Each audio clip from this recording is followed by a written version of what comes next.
that we have to, use our senses, and we just have to use our minds, and be somebody that tries to learn about discernment, and just do the best you can with what comes in. There's so many weird stories out there now, just about everything in life, that I think we just have to be reasonable people, and try to take everything one step at a time and just do a good job with it. Had you had experiences through your life that you would put into the paranormal or supernatural category? I've had a few. I've been on my own since I was like 12 years old, and that didn't help anything. So, I've been exposed to a lot of things over time. And you say on your own, you've pretty much just been out there raising yourself doing this, or what?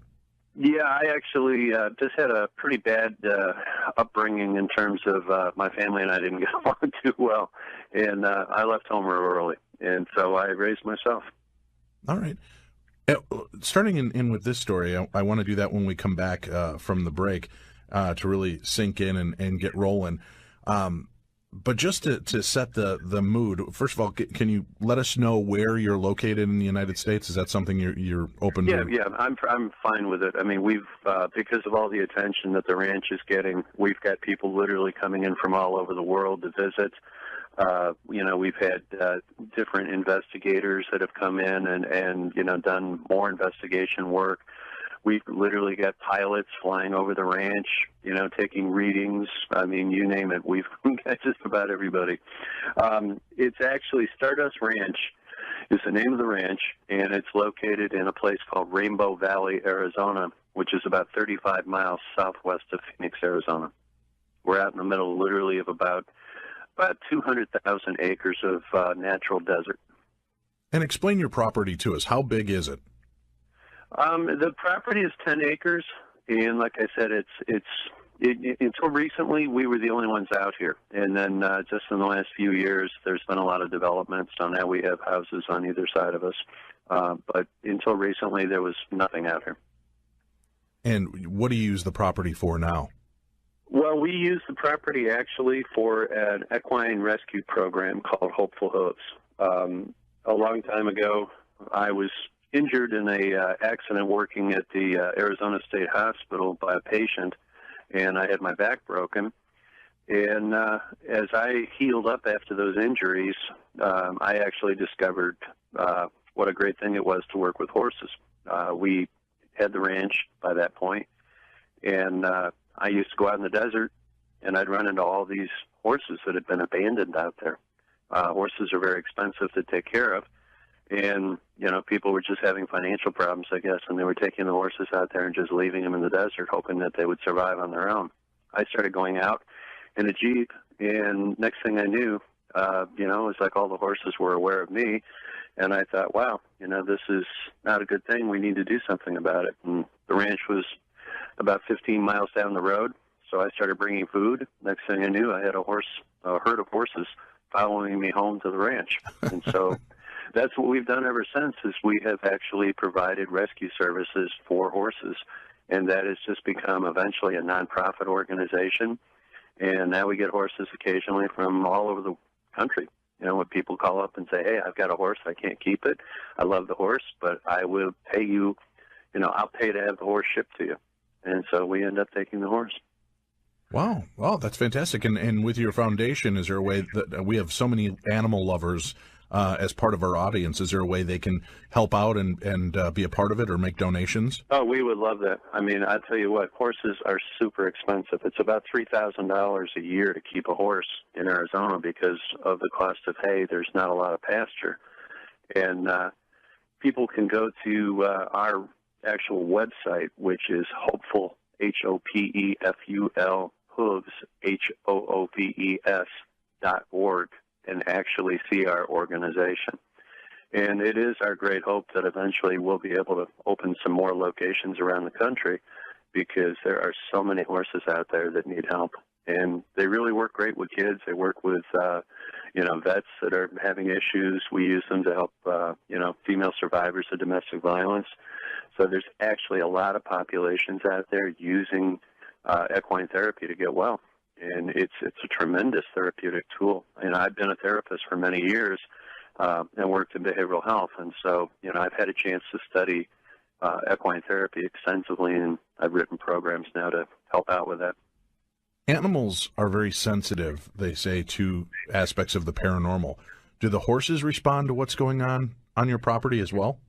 Yeah, we've had so many incidents out here in terms of not only just direct contact with ETs, but we've had tremendous amount of UFOs. We've had giant black triangles that literally have just hovered over the property. They're absolutely silent, but they're a couple hundred feet off the ground, and the horses just stand there and look at them. They don't know what they are.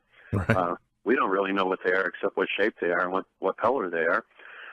So yeah, I mean, they definitely they kind of get it, but they're not terrified by it. Even in the fact that we had some really bad incidents a number of years ago where we actually had 3 horses that were mutilated. That's what I was going to ask. I mean, we always hear about these cattle mutilations.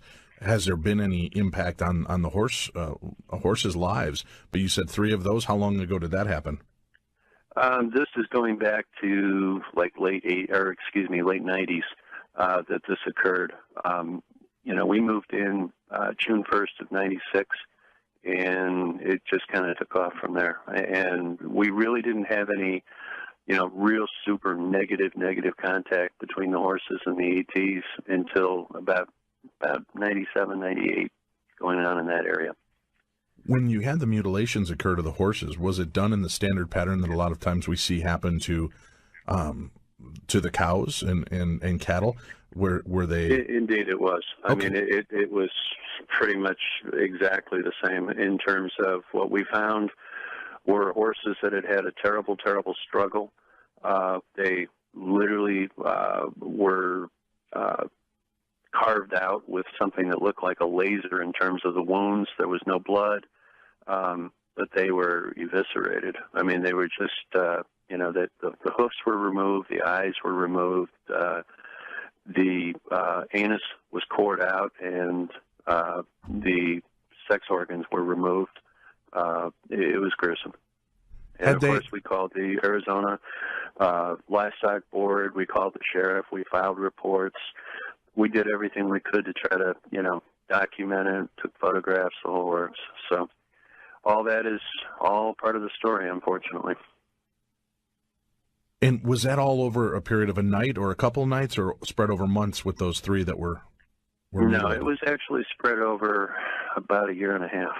And see, that was the whole thing, and that is, the more we looked into it, the more we realized that, there were no suspects, there were no other, cases, right around here or anything else. Now, had you seen the horse fine one day and then find him down the next and eviscerated? Okay, so it wasn't like, exactly. They're out wandering, and once in a while you'll go out and check the back 40 and there it was. So it could have been there for a week. Like that, okay. Dave. I mean, the horses were in pens. The pens are, 5 feet tall. They're well enclosed. They even have a lock with a padlock and a chain around the gate on each pen. We lighted. Well, I meant it more in the fact of, there's been some studies that believe that what happens to a cow is that they'll die of natural causes, and then nature goes into effect and will eat away the soft tissues around the genitals, the mouth, and the eyes. Right. So I didn't know if you're saying that usually takes quite a while to have happen. So I didn't know if you'd seen the horse one day, the next day it was like that, or could it have been out in there decaying for a while before you realized it, was where I was going. No, not at all. I mean, I see these horses on a regular basis every day. All right, we have to take a break. That's how it's always been. We'll come back. John Edmonds, our guest this evening, as we talk more about his visitations with E.T. We're talking with our guest, John Edmonds. He is the owner of the Stardust Ranch, and he's been having a lot of strange activity. We've talked about the Skinwalker Ranch, Tim. Boy, was that in our first year, 2006? Yeah, it was. Colm Kelleher, right. And I know we're trying to revisit that story with our buddy from Coast to Coast AM, and now my mind just went completely blank on his name, Tim. It is George Knapp. That's right. Yeah. Yes, because George is the co-author of that book. Right. And I know a lot of people have had an interest. This sounds like it. Are you familiar with the Skinwalker Ranch, John? And I'm actually very familiar. Okay. And that gentleman actually visited our ranch. Colm Kelleher? Yes. Oh, okay, great. And what did he find? Did he say that this looks like the same kind of situation that he was dealing with on the Skinwalker Ranch? Well, what had actually happened is that Robert Bigelow's team of investigators had been out here a year or so before he came out, and there was just general talk about it. But the team came out, they talked to us, took us out for dinner. We had a nice dinner, and they were interested in it, but there hasn't been any follow-up. So honestly, I don't know what he thought about it. All right. Talk to me about this. When you acquired this property, what year was it? I bought the ranch in 1996. We moved in June 1st, and from the very get-go, it started to be weird. All right. Started now. That's all relative. Being out in the middle of the desert, in the middle of nowhere, would already make it weird for me. And I've seen the skies when you're out in Nevada or you're out in Arizona at night. Man, what a beautiful vista. I mean, just an amazing sky. There's no city lights to impede it. And I beg any of our listeners who have always lived in and around major cities, you owe it to yourself to go to some place like this and look at the skies. You will see it in an entirely different way. Maybe it's not quite as beautiful to you having to deal with what you're dealing with, but talk to me about your first experiences once you got there that you realized something was amiss. Well, we had looked around for a couple of years, and it was hard to find some place that was really kind of far out of the city, but yet there was still a means of being able to go back into the city to go to work. And both my wife and I were professionally employed, working in behavioral health, and so we needed to be able to, get back into the city quickly and go to a regular job. This was about as far out as we were willing to go so that we could still do that. But literally, the day that we moved in, the people that had been living here left all of their stuff behind, and we never saw them again. And I called the realtor that I bought it from, and I said, hey, bud, there's a problem here. I've paid cash for this property, and guess what? Everything is still here. And he was furious, and he said, look, go out to eat, go to movies, go do whatever you can. Give me 5 or 6 hours. I'll find some way to figure it out and get them to move their stuff. And so that's exactly what we did. But we had all of our stuff in a rental truck, and we parked it on the property. And then we took one of our vehicles and we just disappeared for the day, hoping that when we came back, everything would be straightened out. Unfortunately, it wasn't. What we came back to was all of their furniture, all their personal belongings were in the pool. And this is a big pool. I mean, this is a 10-foot diving pool that's quite large, nice pool. And unfortunately, it was stacked up 3 to 4 feet out of the water with everything from appliances and furniture and you name it. And I was fit to be tied. I was glad they moved out, but that's not exactly moving out. Well, John, you got to be careful what you ask for because you just may get it, just not in the way you want it. Well, right. You wanted that stuff out of your house. And, I called the realtor, and he came over, and he saw it, took some pictures. He tried to get hold of the people, never got hold of them again, never heard another thing. And I ended up spending, the weekend dragging all this crap out of the pool and parking out in front of the property. And gradually people just, drove by and picked it up, and it disappeared. But the next thing that happened that was really, really strange. Well, let me reel you Monday, back, John. My wife went back to work. John, and yes, real quick. So, you assumed then that the family had just come and thrown it in the pool, or that we didn't know what to think. I mean, I know the realtor didn't do it, and he was a little guy. There's no way he was going to pick up all this stuff and lug it out and throw it in the pool. Plus that didn't end the problem because then now it's in the pool, and I'm still angry. Right. So it doesn't get past anything. Right. Well, I just know the clarification. People are going to be going crazy. Well, who did do it? So at that point, you still have no idea how it all got in the pool, but you're probably assuming the family or somebody did this, right? It's some kind of. Well, it didn't make any sense. I mean, this is all nice stuff. I mean, it wasn't like a bunch of old junk. This wasn't stuff that you would cart off to the Salvation Army. This was stuff that if you were going to get rid of it, you'd have a big yard sale or something and sell. These are nice appliances, washer, dryer, refrigerator, the whole works. You don't just lug them out and throw them in the pool. All right. You know, and we paid them cash for the property, you know, and Right. they get their full asking price. So there shouldn't have been any issues between no animosity, you know, right? us and them. Okay, so you get the realtor in on this. They realize what's going on. You slowly get rid of everything out of the pool, and people come pick it up and take what you want, and it's all gone. What happens next? All right. Well, on Monday, my wife goes to work. I stay behind, and I'm trying to arrange all the furniture and stuff that we moved out of the truck. And about, I don't know, maybe 2 o'clock in the afternoon, I'm kind of taking a break, and I see this man who is kind of a scraggly-looking, kind of just weird-looking guy, you know, dressed in cutoffs, and he's got like a army shirt on with the sleeves cut off, and it's open, and he's got a T-shirt on underneath. He's got this great big machete on a piece of leather, and he's just kind of hanging it from his arm and you know, slapping it back and forth, and you know, just walking up the driveway. And I'm thinking to myself, well, I hope this guy's not my neighbor. And you know, just look, you know, long hair, real long hair, and just scraggly, kind of sunburn, just weird looking guy.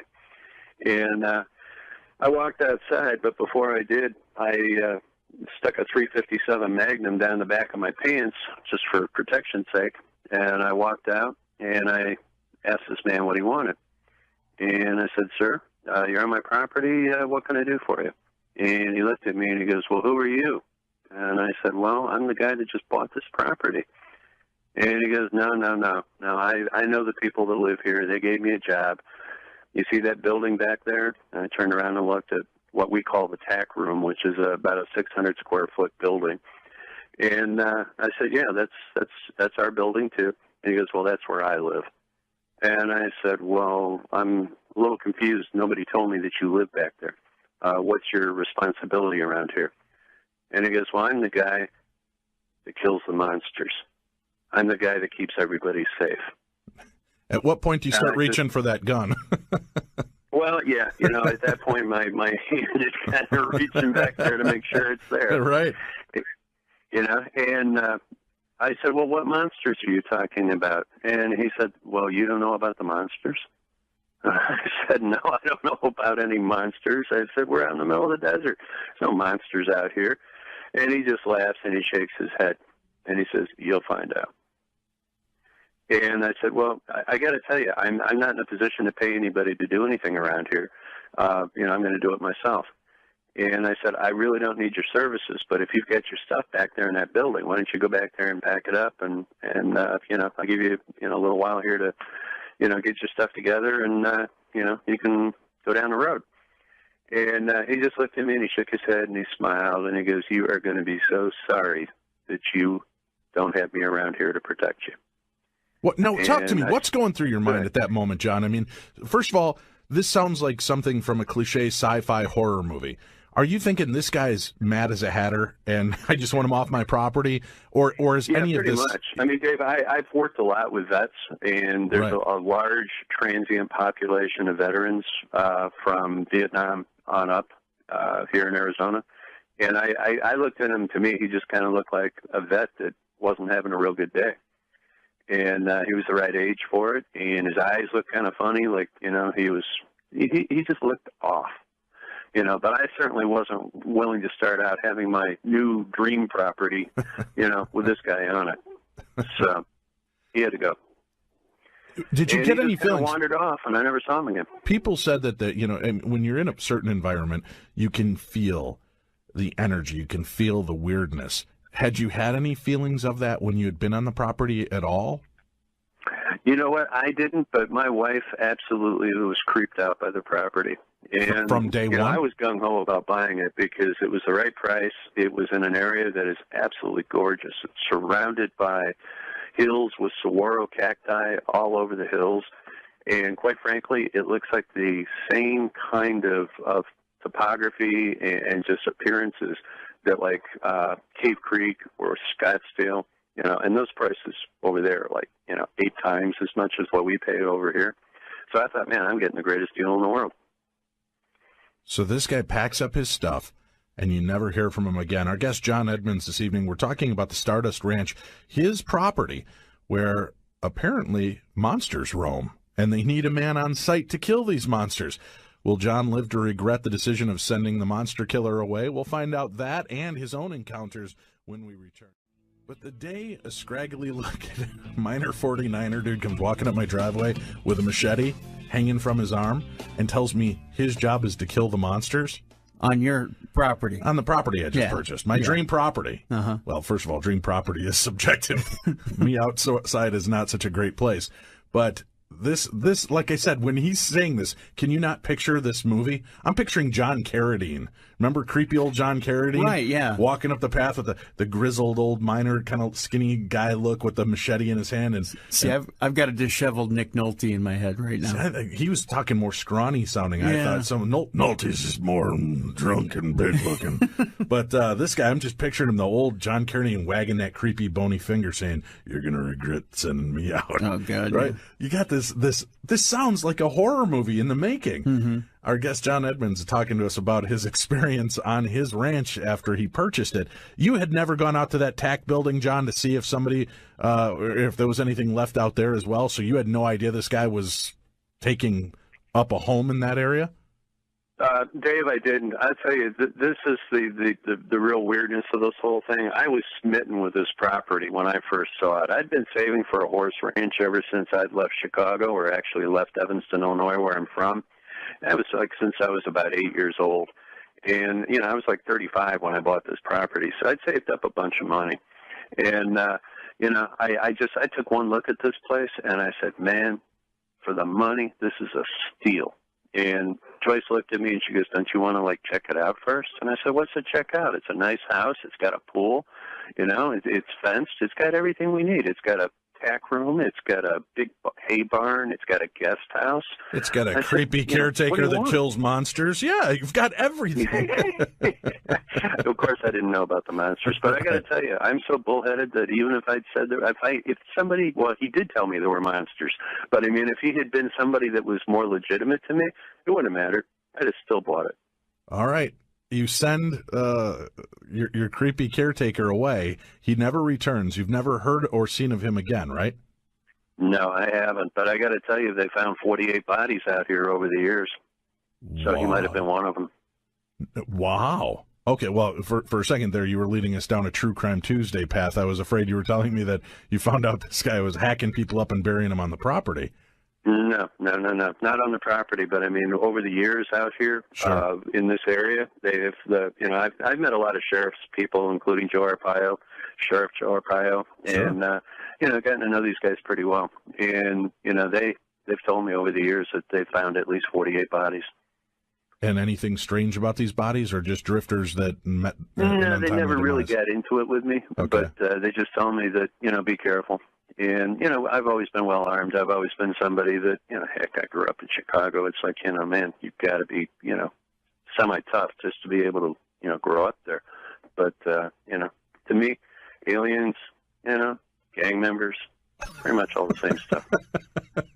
They're just throwing all different kinds of signs.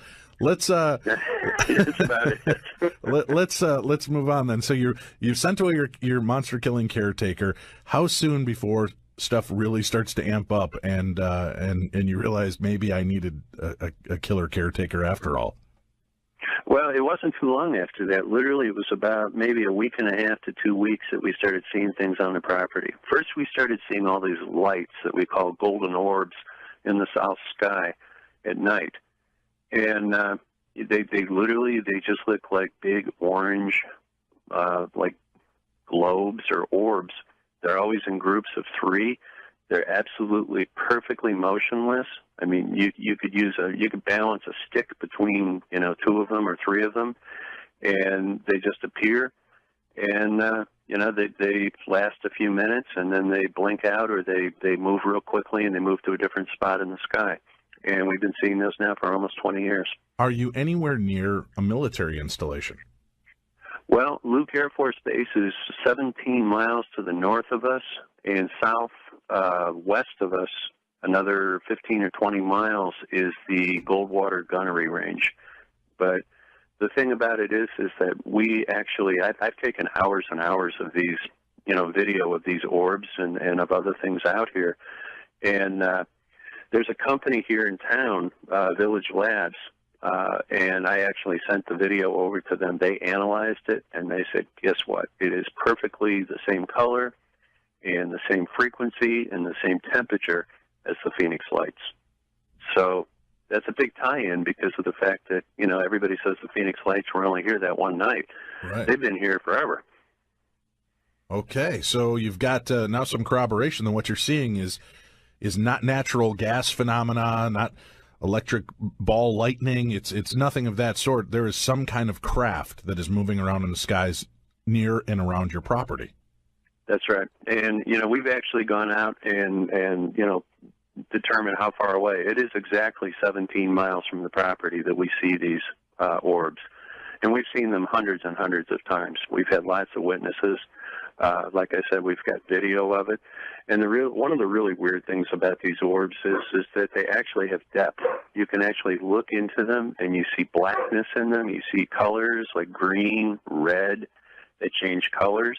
And it looks like there's something inside of them, or it looks like they're at least three-dimensional. So, it's like almost like they're tunnels, like you're looking into something, and it's actually an opening to somewhere else. Wow, so like a portal or a time tunnel you're looking through. Yeah, in a way. It's weird, though, because it's opaque. It's not like real super clear. It's just kind of a murky color pattern inside of it. And again, we do have pictures of them actually changing and transitioning, and we have seen things go in and come out of them. That's what I was going to say. Have you seen any lights emitting from them or entering them? Now, what type of things go into them? Well, I can tell you one thing, and that is there's plenty of squadrons of F-16s and F-18s that go out there and chase these things all over the sky. And do you have videotape of them chasing those as well? I wouldn't say I have videotape of the actual planes because they're moving real fast, but you can tell, you can hear things, you can see the orbs appearing and disappearing and moving around. So you kind of, it's not like you see the tail numbers or anything on the planes, but it's pretty clear. I mean, it's pretty easy to infer what you're seeing. All right, but I mean, when you have got the planes zipping over, you've never caught the footage of the planes, the jet fighters flying towards these balls. No, they're too high up in the air. You can hear them and you can see them, but with a video camera, it just makes them so small you can't see what they are. Oh, sure. All right, I understand. All right, so you see these portals now. Do you start to notice on nights when you see the balls in the sky and you see these lights? Does it coincide with physical beings on your property or weather patterns or any other kind of aspect that you can tie together? Yes and no. And I'll say that it sounds strange for me to say that, but I can't say that one causes the other. I wouldn't want to say statistically that there's a relationship between them, but it might be, we see the lights and then, 5 or 6 hours later, there'll be some kind of an occurrence on the ranch or in the house. So yeah, there might be some kind of relationship between them, but I don't want to jump to conclusions and say one causes the other. Listen to how calm he is, Tim. Right? He's just like, oh yeah, we see these lights, and sometimes things will happen on the property or in the house. It's so matter of fact. It's like you and I saying, oh yeah, we got those stupid Japanese beetles back in our house again. Yeah, and got to get rid of them. This guy's got aliens and beasties roaming about his property and home, and he doesn't sound affected. It's got to, after all of this time, it's got to kind of just feel like old hat to you, even though the rest of us listening would be terrified by this. Well, I'm a clinician. I'm a therapist. Mm-hmm. I have worked in some of the most exotic jobs that one can do in behavioral health, from working with, people that were serial killers to people that were, just really serious criminals. And, I used to be one of the guys that when something would happen here and they needed to have somebody go talk to like a shooter on the roof, I was the guy that went and talked them down.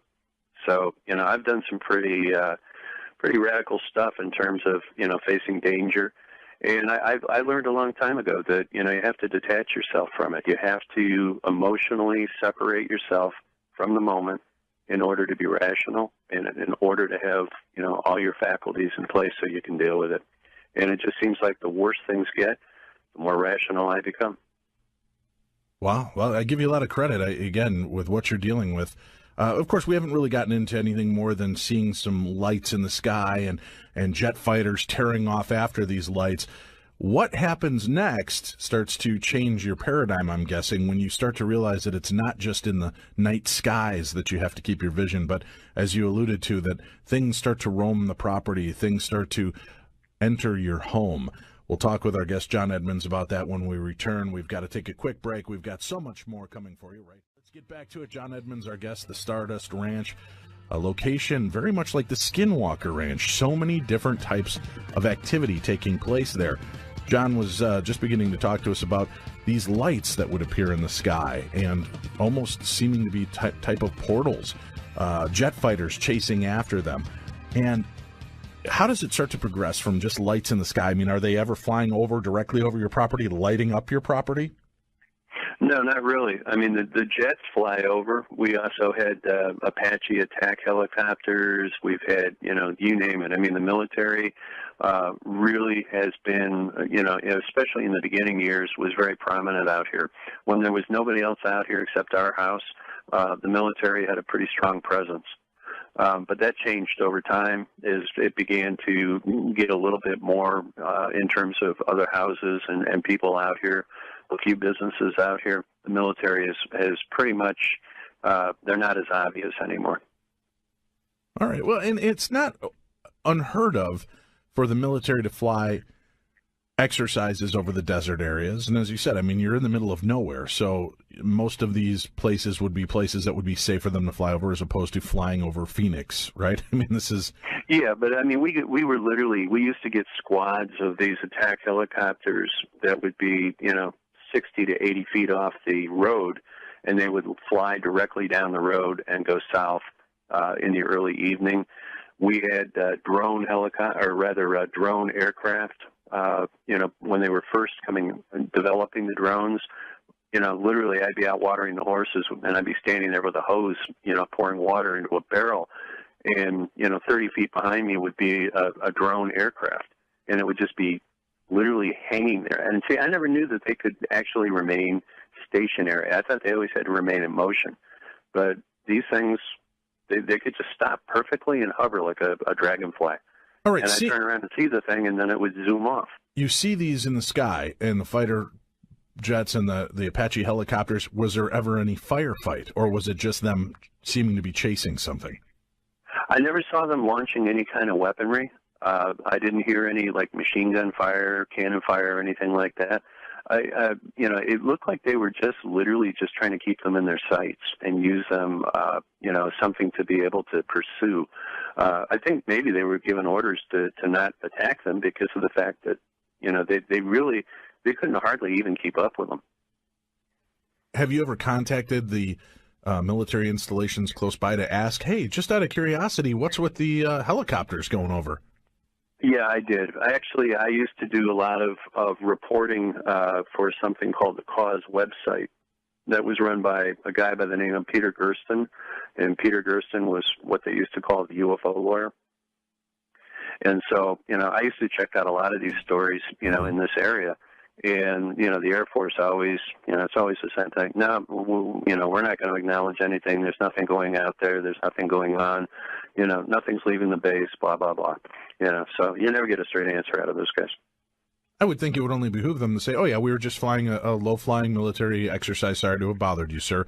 That would alleviate pressure and fears, right? I mean, because then you're like, all right, I understand. And if the government was smart, why wouldn't they do that and then just admit, you have such a large portion of property around you that's unused desert, so we use that area as military test sites and flies and do this for situations. So we've, got it. No worries, sir. We'll alert you if there's ever a problem. That would, I would think, allay a lot of fears, right, for people in the area that might be experiencing something weird like this.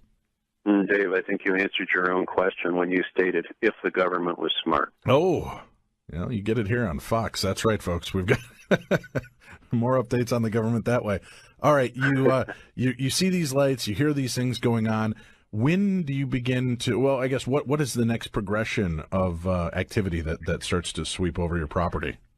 Well, something I want to add to that real briefly, and that is, I used to ride out as soon as I would see these orbs, because I was concerned. People would say, "Oh, they're going to be like flares." Look for a parachute. Look for stuff like that. I was scared to death they were going to set the desert on fire and burn everything down, and so I went out specifically to check that out. And none of these things ever came down on the ground. It never set the ground on fire. There were no fires.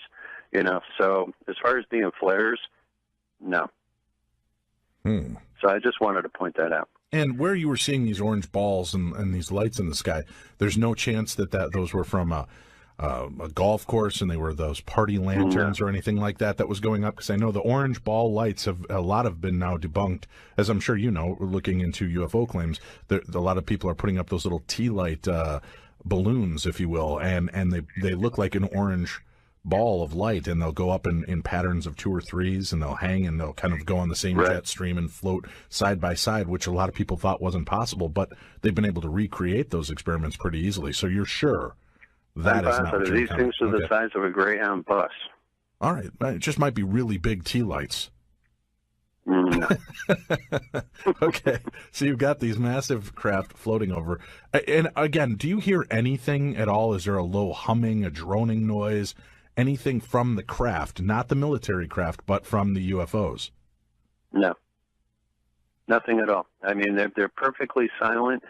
It's almost as if one dimension has been superimposed on another, because you can clearly see that there's activity going on with these objects, and that they are they don't seem to be. It's like they're here, but they're not here. I don't know how to explain it. It's as if they're on fire. I mean, they literally look like they're on fire, but you don't hear anything, you don't smell anything, there's no residue, nothing. Have you noticed in that case, then, perhaps a lack of sound overall? I know some people have claimed that during UFO encounters, everything is silent. It's like you don't hear a dog bark, you can't hear a cricket chirp. It just suddenly... It's deadly. That's true. That is very true. I never thought of it until you said that, but there's absolutely no sound. In the desert, at night, there's a lot of sound. And when these things are active, there's nothing. I mean, you don't hear a breeze, feel a breeze, nothing. Everything stops. Oh, all right. Well, that's definitely something to consider as well. I know we've only got about 4 minutes left in this segment, but talk to me a little bit more about some of the other activity that started to amp up for you. Well, what we started to see actually on the property is we started to see these large, what look like black or dark colored, they're human looking, but you can't see or distinguish any features, walking around out in the desert. We started seeing them in the daytime, late afternoon. We started seeing them in the evening and at night. And Jimmy Church, he calls them Brillo men. So I guess they've been coined that now. But he calls them what? He calls them Brillo men because of the fact that they kind of look like giant Brillo pads, except they're in a human shape, and they have dimension to them in terms of, they're not like flat, they're not like shadows walking around, but yet they're kind of shadow-like. People have told me that maybe they're what they call watchers. I don't know. But we started seeing those out on the property and around the property, and literally these things seem to have absolutely no, they're not restricted from like literally walking through solid matter, because we actually saw them start to walk through fences and gates, and, these fences and gates are made out of metal, and they don't stop to open them or anything. They just walk right through them. Wow. And you're seeing, I mean, do they come in clusters? Is it more than one? No, just one. Just one at a time is what I always saw. My older brother was out here one time with his son, and they thought that they were going to hurt the horses. And so my brother pulled out a bone-handled pistol and just started shooting at it, and the bullets went right through it. And again, no sound, but no aggressive nature back from them. It's not like they're throwing anything back at you, or there's no aggression from these beings, right? Well, the thing about it is that we weren't terrified or anything, but we were perplexed. And, a couple of times my dogs ran out. Excuse me. And literally tried to munch on one. And, the dogs didn't, they got right up to them and they stopped about 7 or 8 feet away. And they wouldn't go any closer. So they perceived that there was some kind of a threat. But these Brillo men, they don't seem to be afraid of anything. Okay. Creepy creatures. All right. You're still remaining pretty calm. Your brother's taking shots at them. Bullets are not penetrating or affecting them. Is there, at any point, are you thinking, you know what, maybe I move into town and I become a plumber? Well, my wife she was pushing even harder the whole time. She's like, John, you moved us out to, some hellhole, and why did you do this to us? It was starting to cause some negative energy in my marriage. And, I sat down with my wife and I said, look, Joyce, we spent a lot of money on this place. And you know what? There's bad stuff here, but, I think we can overcome it. We're strong people. We love God. We're faithful. We should be protected. This is a good test. Let's just stick it out. And, my wife just kind of put her hand over her eyes and walked back in the house and said, yeah, whatever. And, that's kind of how it's been. All right, John Enben's our guest as we continue talking about the Stardust Ranch in Arizona, the property that he owns that seems to be a portal of lights in the sky and dark figures moving about his property and so much more. We'll find out all about that next. All right, John. Brillo men, dark shadows, lights over your property, a rift starting to happen between you and your wife. This is a lot of stress and pressure for a new property and a new beginning to something you've always dreamed of having. Well, Dave, it really was, and it just, I kept trying to pass it off and just say, yeah, well, we live out in the middle of nowhere, and, when you're in a new place, you just kind of got to get settled, and hopefully things will get better, But I had called the phone company and asked them to come out and put in a phone for us, and they made an appointment, but then the guy didn't show up. And I thought, well, that's weird. So I called the phone company back, and, I kind of, gave them a hard time about it. And they said, we don't have anybody that will come out there. And I said, what do you mean? And I said, I'm within your catchment area. There's no reason why I can't have a phone. And they said, it's not the location in terms of where it is, it's the place itself. And I said, well, what does that mean? And the lady on the phone told me, she said, we can't get any of the workers to come out there. And I said, well, I got to have a phone. And I said, I'm entitled to a phone. I'm willing to pay for it. You guys have to hook it up. Otherwise, I'm going to have to bootleg it or something, and I don't want to do that. That's not legal. And so, finally, they made another appointment, and this guy showed up in the truck, and he gets out of the truck, and he is absolutely scared to death, shaking. And I'm like, I go out there and I'm trying to be friendly to the guy. Hey, do you want a bottle of water? What do you need? A cookie? I mean, come on. And the guy says, you don't know about this place, do you? And I said, what do you mean? And he said, do you know how much stuff has gone on this ranch? And I'm like, no. And he proceeds to tell me about the history of the ranch and the fact that they drew straws at the phone company to decide who had to come out here. And so that's how I ended up getting my phone. So what does he? But the guy, yeah, what does he start to tell you? Okay, what is the history that unfolds when the phone company comes out there? The people that built the ranch originally back in 1977, they literally just started with bare ground, and they built the buildings. And then when it was time to move in, the wife told the husband, "No way, not moving in there. Place is creepy. Don't want it. Going to get a divorce if you force me to move in there." And so the guy put it up for sale. And so he never even lived in his own house that he built. So his dream never was fulfilled either. And it just got crazier from there. The next people that bought it apparently were a family that was a family from Mexico that ended up running what they call it's an operation where they fatten up calves and they turn them into, cattle and then they sell the cattle. And that's, a traditional ranch. And they did real well with it. They made a bunch of money. They kind of put in more different attributes for a ranch.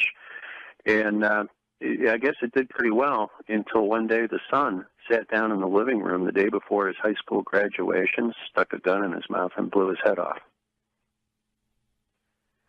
So that had a real negative impact on the family, obviously. Yeah, no understanding. From there, I guess they fell apart and they moved. No understanding of why the young man did that? Nobody's ever been able to tell me any kind of answer. Nobody knew why. The kid was successful in high school. He was an athlete. Everybody loved him. And there's absolutely no good reason. And then the family just literally fell apart and lost the ranch after that. So the ranch ended up going to sale, and it was bought by a bunch of guys that turned it into a place for a militia. And so it kind of became, I guess, like a biker hangout. And, for a couple of years there, it was occupied by all of them. And they had run-in after run-in with the local police, the sheriff, and eventually they all got run off. And again, the place was empty. So then it was bought by people that... Go ahead. When it was the militia headquarters, when they were the biker gang hanging there, was there any death or murder associated with the property at all at that point? I don't know. I heard a lot of bad stories, but I was never able to, be able to confirm or deny any of them. Okay. Apparently after that, it was bought by some other criminals, and it was turned into a whorehouse, and it was also turned into off-street or off-track gambling. And the reason we know that, as the phone company guy pointed out, and that there's like 27 phone lines running into the property. And most people don't have 27 phone lines. So it was used for all sorts of weird stuff before we got it. In fact, the people that we bought the ranch from, apparently all they did was just buy it out of a bankruptcy and then turn around and, throw some paint on it and clean it up and, throw it on the market. And that's how we kind of fell across it. So we just kind of, we were in the right place at the wrong time. Well, or the right place at the right time. I mean, this is a fascinating opportunity, and you find your dream location, you find a place to do what you've always wanted to do. I mean, certainly has a strange history to it, but when this guy is telling you about kind of the illicit history of it, this dark underbelly of the property, is he also talking about any of the other supernatural elements of the story? No, he never mentioned that. He just said that everybody that lives out here knows this place. They kind of think about it like, Frankenstein's castle or something, where, it's that place. Don't go there. If your Frisbee flies over the fence, man, let it go. And that's how it's always been. And then when we came across it, we didn't know any of this. The realtor never told us. We just thought it was a cool place. And, I was like, yeah, that's the one I want. So I bought it. Okay. It's absolutely bizarre. I mean, that's a lot of history to come into this kind of location with. And once you kind of had your eyes open to all that took place, and you start to realize that, everybody that's been there has had kind of an unstable atmosphere or violence and death, suicide, things like that. Is this at any time starting to make you feel like, well, you know what, maybe I should listen to the wife. Maybe we need to leave? No, actually, it just made me that much more stubborn. I'm really, really bad about being stubborn. I mean, I just, like I said, I raised myself on the streets, and anytime anybody ever challenged me or gave me a hard time, I just fought them until I won. And to me, this was just another example of it. And I was determined. I was like, and I've been determined the whole time. I have never been anybody to get run off from anywhere. And I sure as heck was not going to let a bunch of little alien E.T., so-and-sos run me off my own property. But at this time, are you believing that it truly is alien UFO nature? It's not just military things going on?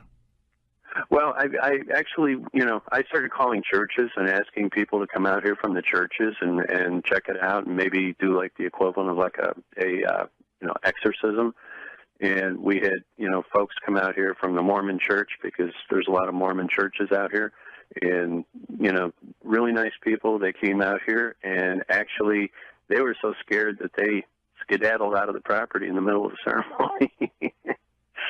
So I mean, it's just one of those things. I tried to do everything that I could do, that I could humanly think of to find ways to try to either get more information or to try to combat what I felt was a negative force, that my wife was feeling was a negative force, that everybody else was telling us was a negative force on the property.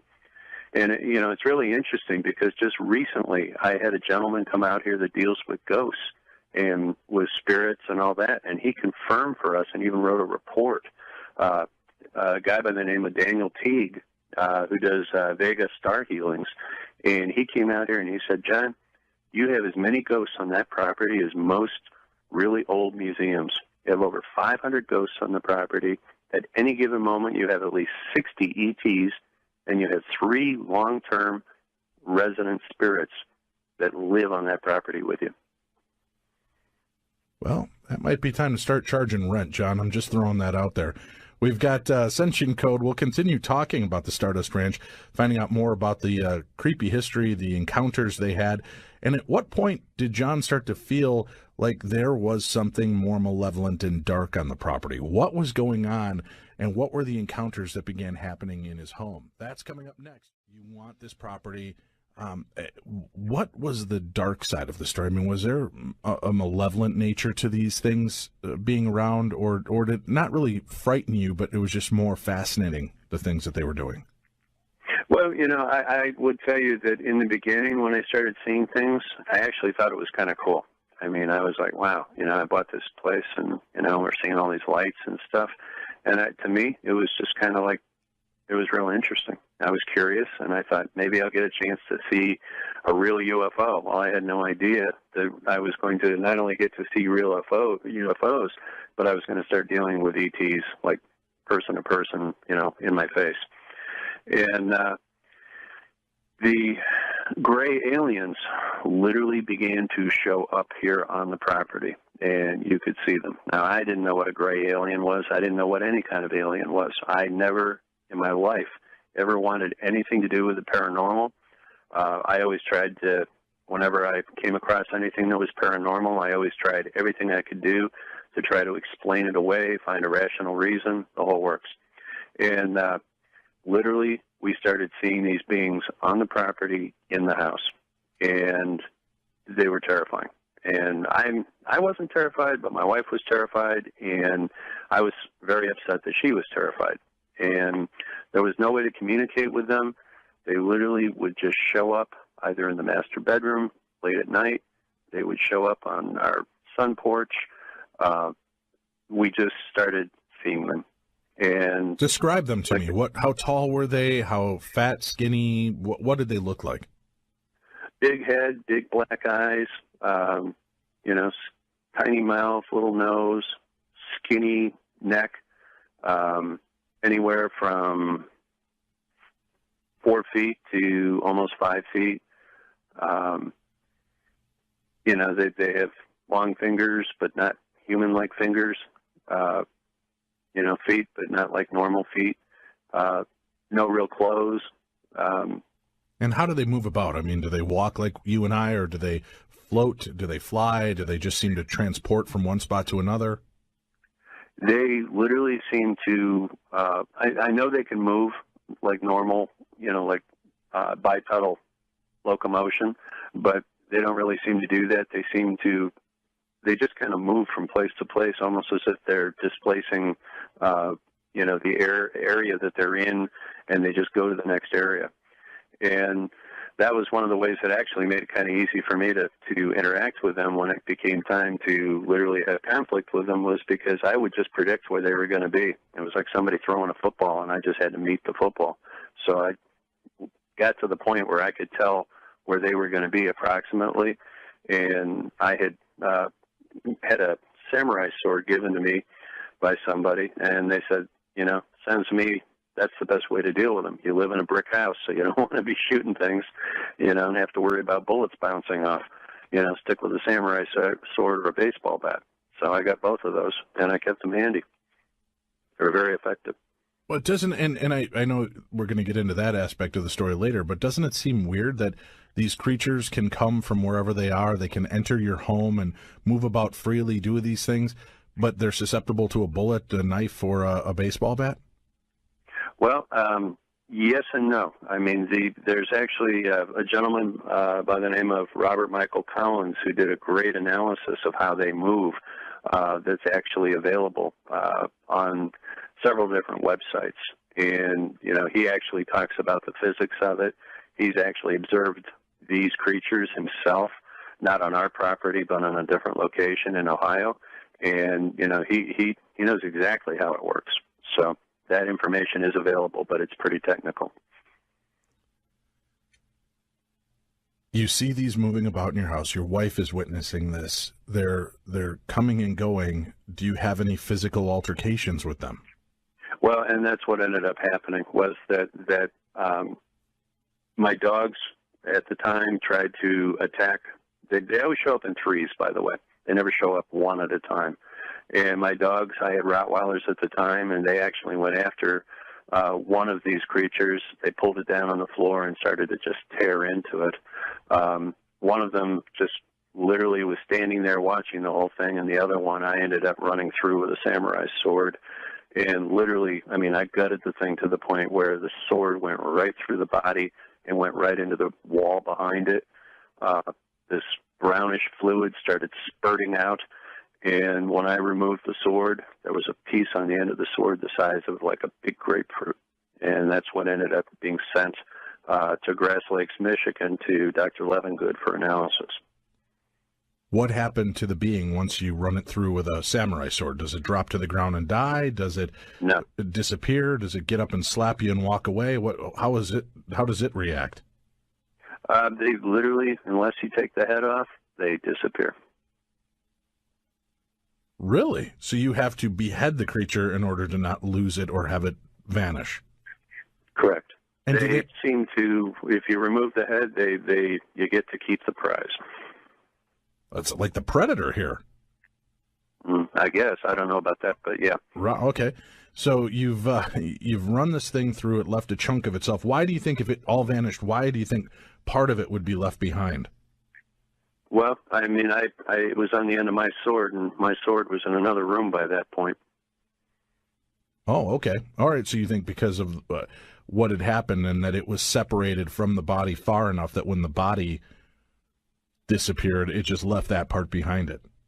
Yeah, I immediately took the sword, and I ended up taking a plastic bag, several plastic bags actually, and I grabbed it and pulled it off the end of the sword and immediately put it into a glass bottle and stuck it in the freezer.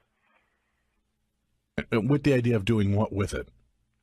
Well, I didn't really know. I figured that, everything I was trying to do, and I've always tried to do with this entire set of experiences, was to treat it clinically so that I could have some kind of proof, because everybody's got great stories, but if you don't have proof, that's all they are, is stories. Exactly, right. So you've got that going.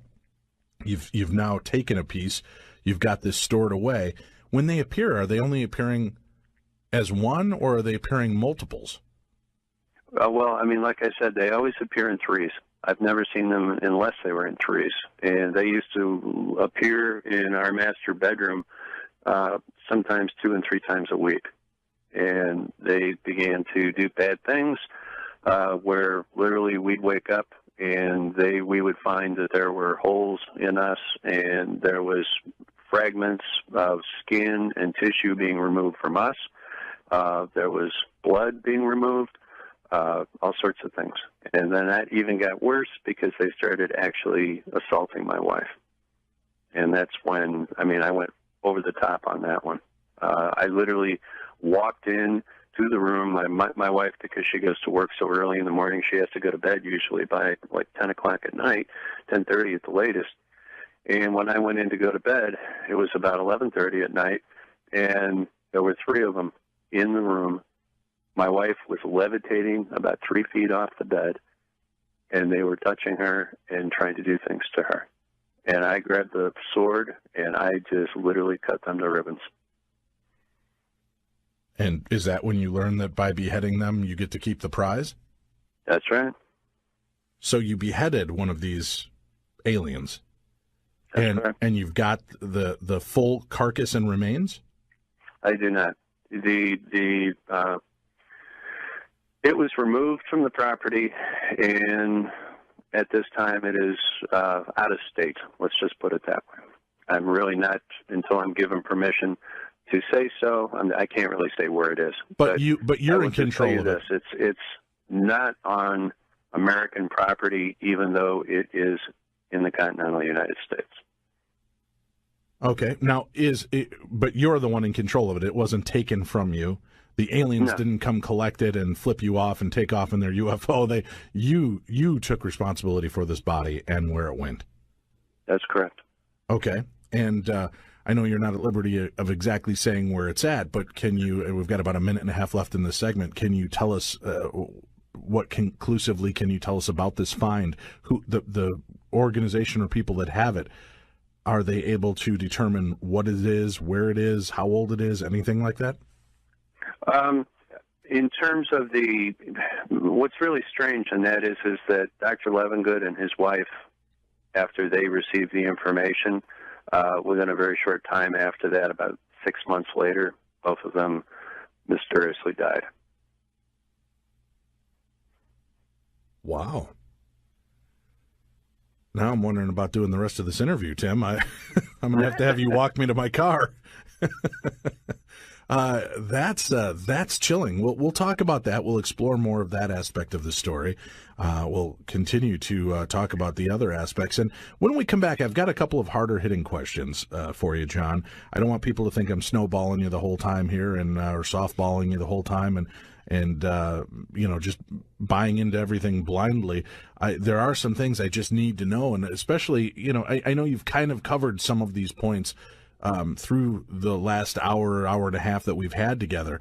But, there just seems to be some very strange aspects of this. And I'm wondering, do you feel that they were manipulating or changing you? Were they making you stay on this property, making you feel this allure and this attraction? Was it because they were actually the ones in control? And once you start taking out these aliens, how do they start to respond? I would guess, as you said, they'd already come back and assaulted you and your wife numerous times. At what point is it time to maybe look at getting out of this property? The Stardust Ranch, that's our topic this evening, a skinwalker-like situation. Our guest, John Edmonds, when we return. When they begin physically and perhaps even sexually assaulting you or your wife, is it not time to burn the ranch to the ground and get the hell out of Dodge?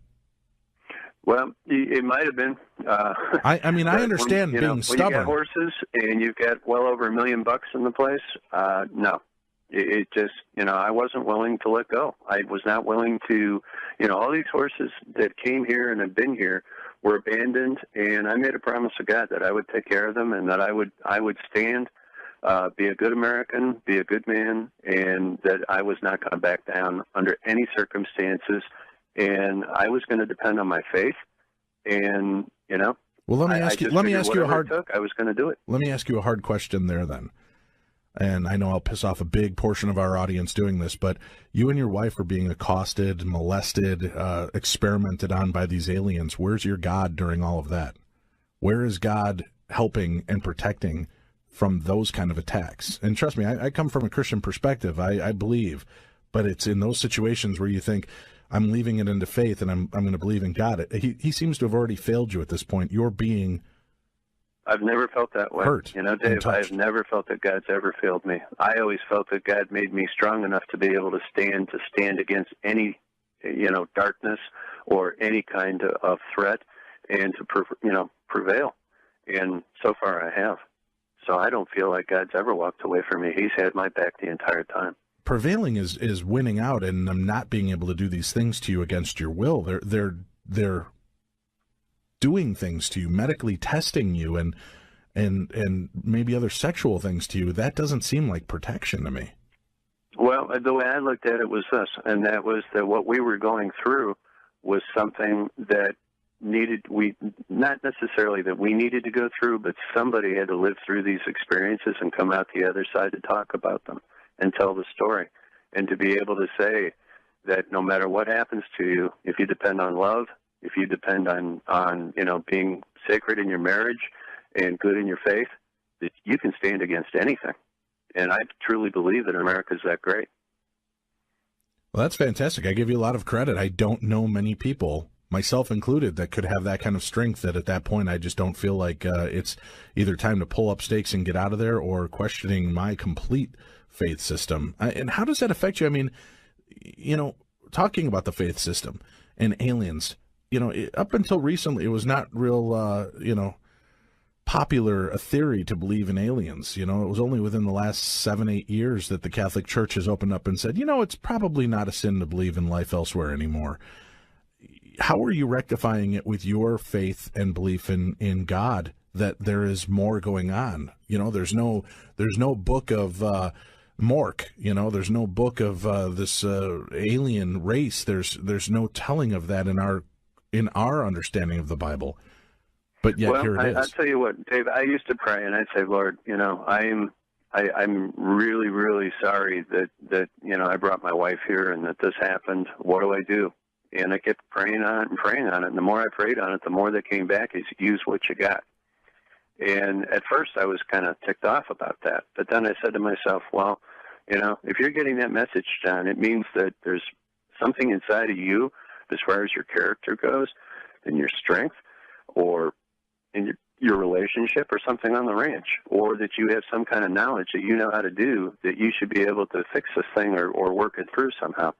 And I began to reach out to the UFO community. I began to reach out in general, trying to get some kind of answers about, what I should do. Of course, everybody said the same thing, get the hell out of there and move. But the bottom line is that, like I said, I didn't have the money to replace this ranch.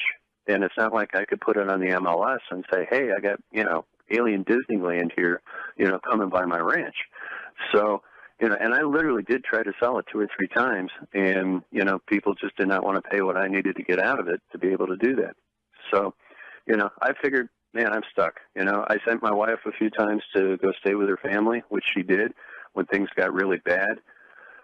November 10th of 2000, we had an electrical fire on the property, and it burned the place to the ground. We had just bought a brand new freezer from Montgomery Ward's right before they went out of business, and within 2 weeks after we had it plugged in, we had an electrical fire, and it went up through the roof, and it burned the place to the ground. So now I was in a position where I had to deal with getting a settlement from the insurance company, rebuild the ranch. And, the APS, the power company, came and took the meter off the property before even the fire people got here to put out the fire. So I had no way to pump water for my horses. And, I had to find a way to deal with that. I had to deal with people that literally showed up that just wanted to pick through the rubble and see what they could find. It was tough, My wife ended up staying with her family, and I ended up literally living in the back of my pickup truck for a long time until I could figure out a way to get some kind of shelter built so that we could be back together and stay here and, rebuild the ranch. But it took, better than 2 years to get us to that point. During that time, you're on the property. You're no longer shielded by a house. You're in the back of a pickup truck. Are there still things going on, or does it ever subside? Does it ever lull for a short time? Well, in terms of seeing grace, I didn't see any. I mean, it was as if when the house burned down, they just said adios, and that was it for that. But we still saw a lot of lights. We still saw ships. I still saw, giant black triangles. At one point, I got within 65 feet of one of these triangles out in the desert, I was chasing after a dog that had gotten off the property. And literally, I got so close to this thing that I could feel like an electric kind of hum, to the point where in my mouth I felt like I had pennies in my mouth. It was this like metallic taste. All the hair on my body like stood up, and it was pretty intense. And then before I could go home and do anything to get a video camera or anything else, I just seemed to like black out, and I lost all this time for over an hour. When I came to, I was standing there in the same place, but now I had the video camera hanging from my shoulder. It was turned on, but there was nothing on it. So during that period of time there, I have absolutely no idea what happened. Have you gone in for regression therapy to try to recapture some of these memories? I actually did. I started going in for regression, actually even long before that, after we first got out here and started going through a lot of this stuff. And I do have those tapes. I'm not really right now in a position where I want to talk about those. I'm kind of looking at those as maybe, possible book subjects later on.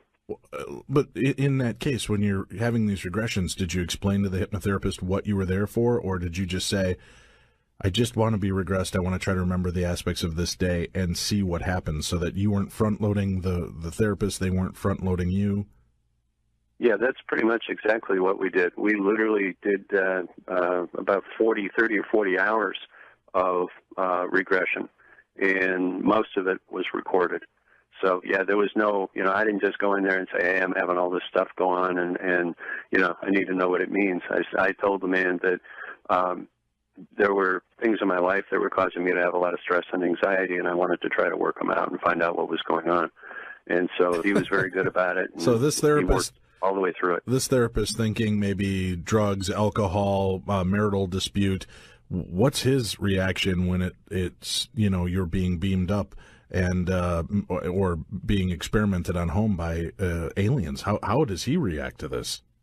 He was kind of blown away, but it was interesting because he had a long history of working with people that had actually gone through experiences similar to this. He was somebody that had come out of the Army, and he had many years of dealing with traumatic PTSD type of events with clients. And so, yeah, he was pretty freaked out by some of the stuff that happened, because while he was doing the sessions, a couple of things happened during the sessions. You can't tease us, John. Can you give me a little taste of what happened during the sessions? I'll just tell you that literally things began to fall off the walls, and his office was never the same, and I never left the chair. And he wanted to keep seeing you after that. Oh, he was fascinated. I mean, he actually got it to the point where when he was teaching classes to some of the major doctors that were here in Maricopa County, he had me come in, and I was his subject to teach how hypnotherapy worked and, how powerful it could be. And so we actually, there were actually incidents that happened during those sessions as well.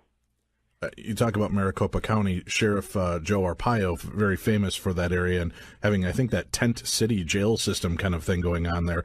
You've spoken to him, you know him. Has he any idea of your story, and has he ever related any kind of weirdness going on in the desert for those inmates? No, I mean, I know Joe. I've known him for many years, but I'm not like his buddy or anything. So we have never actually, had that discussion. He's got his hands full just dealing with all the rest of the stuff that goes on out here.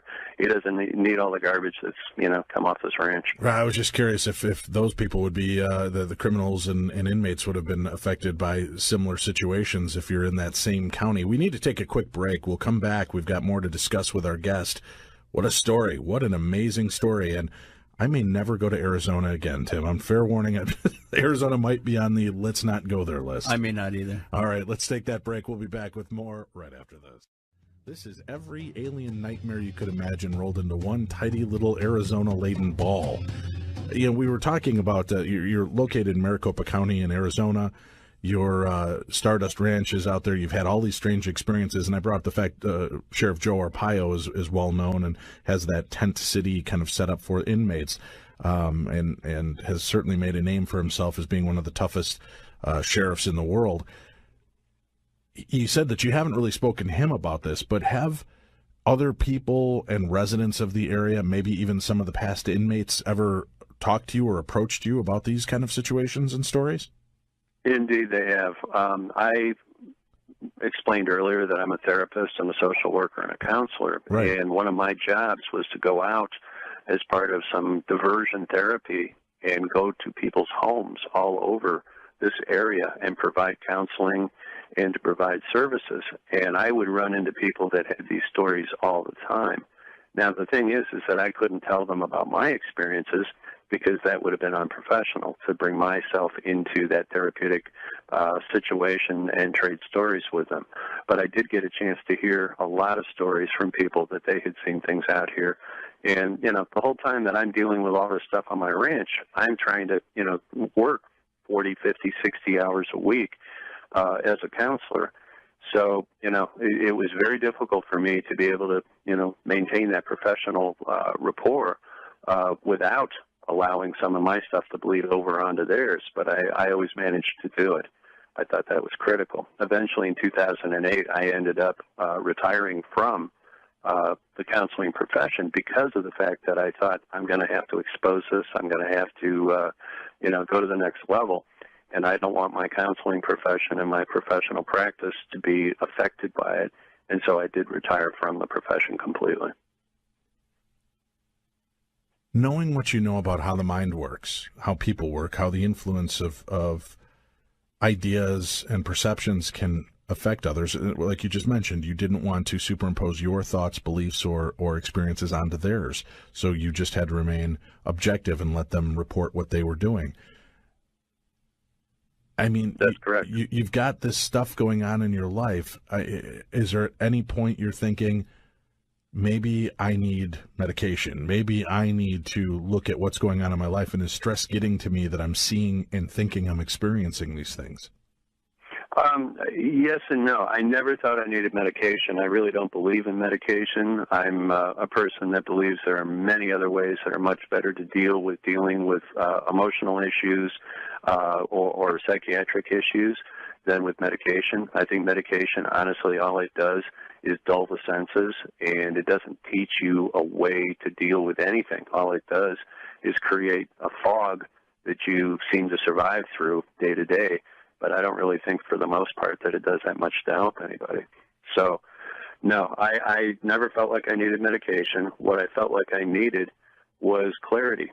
And, I was already being able to discern the difference between, any kind of fantasy and reality, even though it was, kind of a fine line at times here.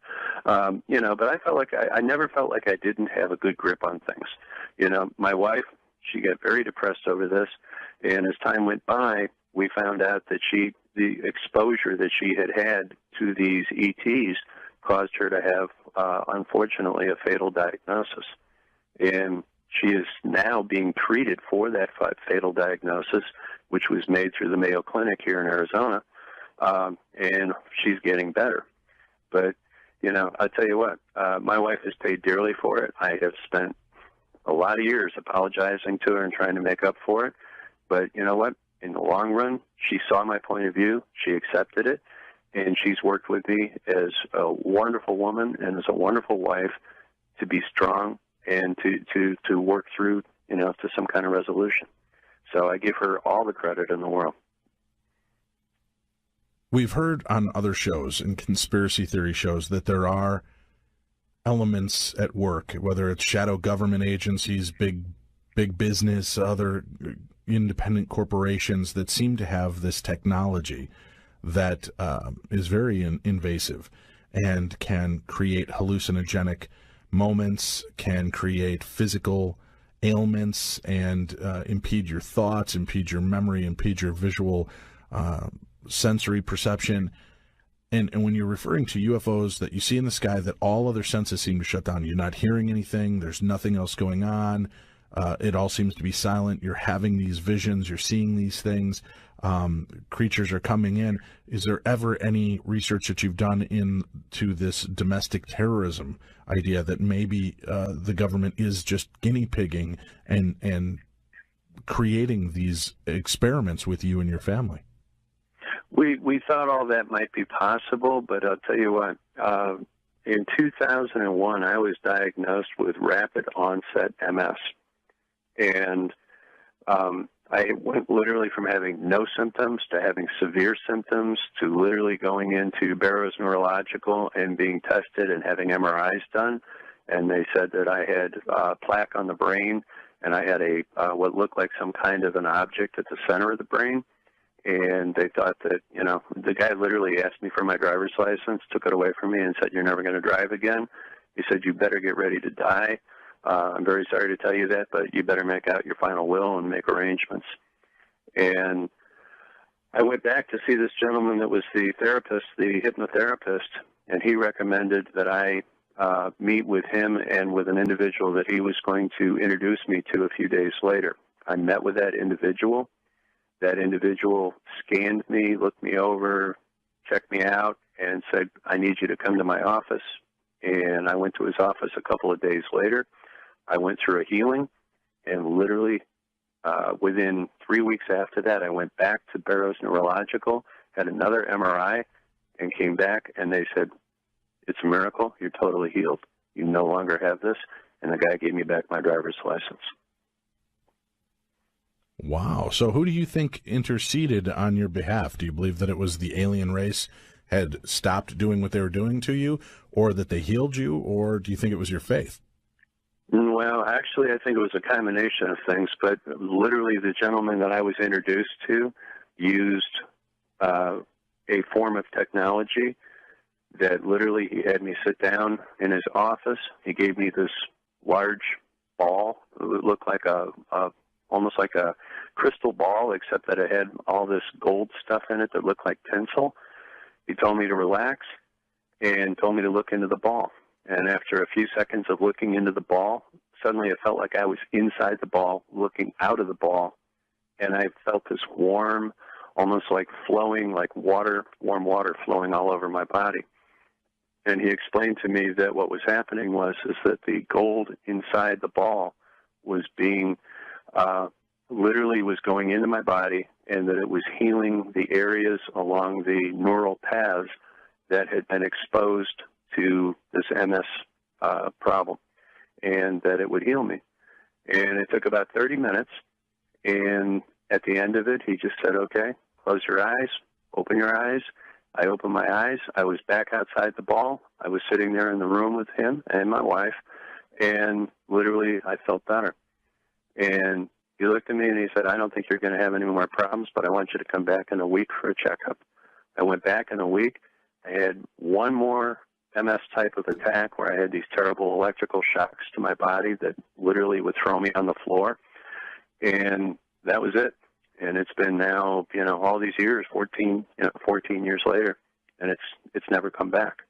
And so I began to really believe in the power that there was other technology that was out there, that there were ETs out there that were good ETs, and that energetic healing could become a means to be able to cure just about anything. All right. Now, I know with that being said and the listener base that we have, I'm going to be inundated with emails begging for information on who that person is and how to get that kind of therapy. Is that something that you can share as well? I can actually do that because I'm actually now working with that individual. With an individual, actually. It's not the same individual, but it's another person that does the same kind of work. The original person is no longer doing any kind of work like that at all. He's off doing other things. But there's a gentleman by the name of Christopher Macklin. That's Macklin. He is out of Branson, Missouri, and he does the same kind of healing. And it's fabulous. He does like 30 of these healings every single day of the week. And he does them by phone, he does them by Skype, he does them in person. However is necessary to get it done, he does it.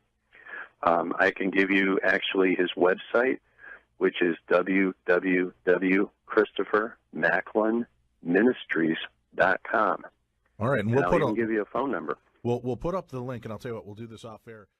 We're talking about his property known as the Stardust Ranch, property where he has not only seen and witnessed lights and UFO craft in the sky, but has also witnessed beings, creatures, from dark, shadowy, Brillo-like figures moving about his property to 3 of his horses being mutilated over the period of a year and a half, to encounters with grays inside his home, both physically, aggressively, and perhaps even sexually assaulting him and his wife repeatedly. This having a deep impact and effect on their physical and mental nature. John, this is a story unlike any other I've heard, and very much like the Skinwalker Ranch, but it's so much more personal with what's going on with you and your family. You've got ET activity, you've got these creatures, you've got lights, you've got ghosts. I mean, you have come into what's like a paranormal nexus of activity, just this property that's ripe with all types of different things going on. Let's Dave, that's a real good description, and as I kept trying to reach out, we were getting to the point where we were sort of literally at the end of our ropes. I mean, it was more and more looking like maybe it was just time to, just give it up and get the heck out of here. But, every time we've been, just right to the very edge of, giving in, God has sent us some kind of an answer or a solution or something to take us, to a little bit better place. And indeed, that's exactly what happened this time as well. In 2011, we had a lady that's a doctor here in Phoenix come forward, and she said, I can bring some ETs that are positive ETs to your ranch, and we can have a meeting and see if there's something that we can do to control or end all of this activity. And I was pretty skeptical at first because at that point I'd only met one really positive ET, but the fact that he'd already healed me from MS, I thought to myself, well, if he's good, maybe there are some other ones out there that are halfway decent. And so I agreed to the meeting, and she brought out these two members of the Syrian command, literally, and ended up bringing out, there were several other groups, Pleiadian, Andromedan. All of them came out to the ranch, and actually only 3 of them came out with her physically. The other ones literally appeared in my home as we were holding the meeting. When you say appeared, were they appearing in a physical form, or were they? Yes. Or were they a holographic they literally form? Just kind of like beamed in. It was like one moment they were there, or they weren't there, and the next minute suddenly I had a house full of these individuals, and I was like, wow, how'd you guys get here? And they just kind of looked at me and smirked like, well, we don't drive around in SUVs. We got a big spaceship. And I was like, all right, well, that's pretty cool. Could we see the spaceship? And indeed, later on, when the meeting was over, we went outside, and we saw a spaceship that was a flying saucer that was like the size of a big NFL stadium in the sky. And my wife and I just looked at each other, and we were just blown away. And I've got to ask, just out of curiosity, you're in front of all of these aliens. You're having this United Nations of interplanetary characters appearing in your home to have this meeting, and you ask if you can see the UFO. Do they look at each other and roll their eyes like, oh, humans? Or yeah, kind of. I mean, it was a real rookie mistake at the time, I guess. But you know what? I mean, I'm a guy. I'm just a regular person. It's like, right. What do you? I needed some proof. Sure. I mean, for all I knew, these guys were just hoaxing me. But they beamed into your living room, John. How do you beam into the living room as a hoax? Well, I thought maybe somebody let them in. They just showed up and somebody let them in. I mean, I was trying to find any kind of rational explanation for the things that I was seeing. I understand. And I couldn't figure out anything, so I kind of had to go with what they were telling me. But they had brought things with them in terms of, samples from other places in terms of, like, valuable ore. I mean, at one point they had, like, what looked like a block of gold. That was a large block of gold. And that's not like something that anybody would just walk around with. I mean, it was a big block. They had these various different stones that whenever you touch them, they'd light up or they would turn hot, they'd turn warm. They had all sorts of things. And, I sat there for about 3 hours with my wife, and we just asked one question after another, and they gave us good answers. Now, the fact that they were all wearing swords kind of bothered me. And I thought, man, this is really kind of strange. I wasn't afraid of them, but I thought, well, I got a sword, they got a sword, I guess that's cool. So at the end, when we went out, my wife and I sat outside on this, the bed of my pickup truck. I've got a red F-350 pickup truck, and I was sitting on the bed with her, and we're watching these guys stand there with these swords, 3 people with swords up, pointed in the air. And that's when this giant monster spaceship came out of the clouds. It was just like boiling clouds. It went from a beautiful July, sunny, hot day in Arizona to all of a sudden we were having black clouds. There was lightning. There was thunder. There was rain. Not just a little bit of rain, but torrential rain out of blue, just like it came out of nowhere. And in the south sky, the entire south sky was orange. And there were literally dozens of other ships.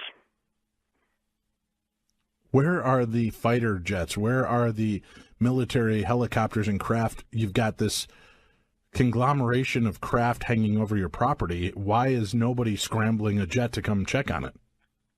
I have no idea. Believe believe me, I was not in a position after I'd spent 3 hours with these guys to be asking a whole lot of really, good, logical, rational questions. I felt like a little kid.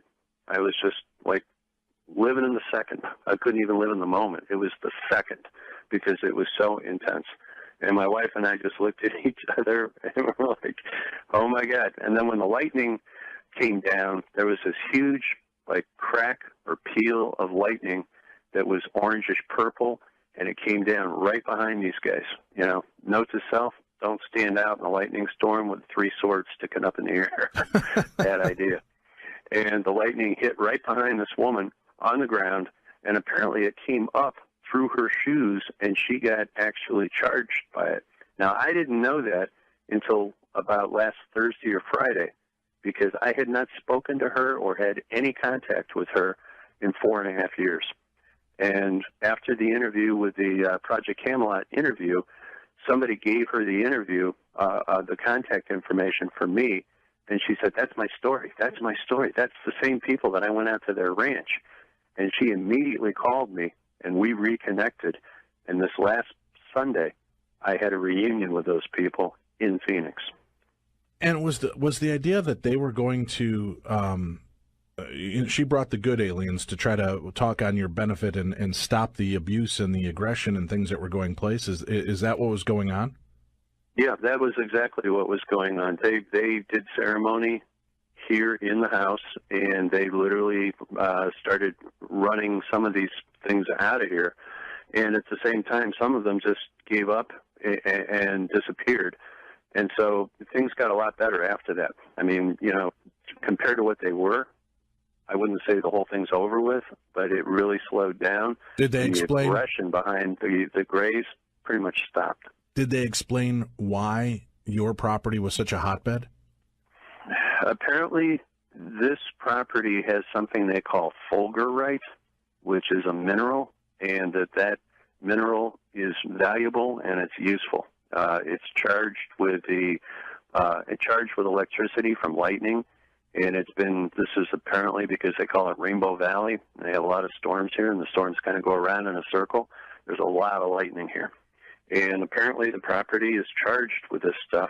And I'd never even heard of it before. I'd never even seen it or anything. I didn't even know about it until this last weekend. And when the doctor handed me a piece of this stuff, I said, oh, I know what that is. Yeah, we get tons of that stuff out there. And apparently that is one of the attractions. The other attraction is that our property sits on one of the largest aquifers in this part of the state, and the water that comes from this property apparently is special in some way. Oh, really? So you've got quite a bit, but you have underwater or underground water there. Yes, we have a big well here, and I mean I can turn on 20 taps and still get anywhere from 30 to 60 gallons a minute out of all of them at the same time. That's pretty impressive. You've got a lot of things that would make it seem conducive for being a portal or an area of energy, just in a natural environment. You've got all these aliens that come forward and talk to you. I mean, do they look any different than you and I? Have they got 4 eyes, 4 fingers, anything that would differentiate them from our human forms? Not really, except that the 2 of them that I remember very specifically were quite large. I mean, they look like they should have been, playing on an NFL team. They're just really big, strong, real healthy-looking people. And are they living here amongst us? According to them, and I can't say this that I've confirmed it, but apparently Phoenix is an area that is it's a hotbed for ETs. They've been here for a long time, and they are here regularly. Arizona, for some reason, is very attractive to them. And, we have Sedona here. We have lots of different areas throughout Arizona that apparently have these gates or portals. And it's a very sacred place.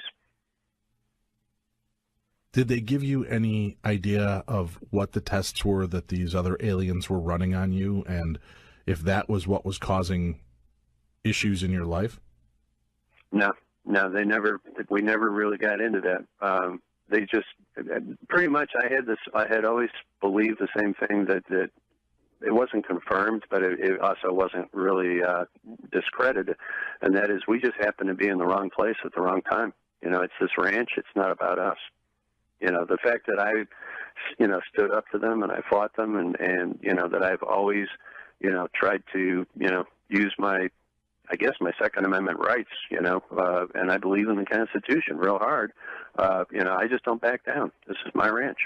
I guess that just made it that much more the fact that we were going to get a double, triple dose of, alien backlash.